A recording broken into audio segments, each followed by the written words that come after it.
আদ্রি, তুমি কোথায় যাচ্ছ? কোথায়? ওই রাস্তায় বেড়াতে যাবে? হ্যাঁ, চলো তাহলে।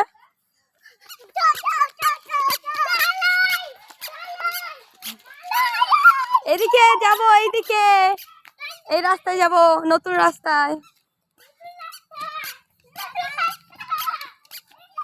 যা, বন্দুক পড়ে গেছে তো। আস্তে আস্তে যাও, আস্তে আস্তে যাও। আদ্রিক, এবার দাঁড়াও, এবার দাঁড়াও। এই মিষ্টু, ছুটিস না, পড়ে যাবি তো।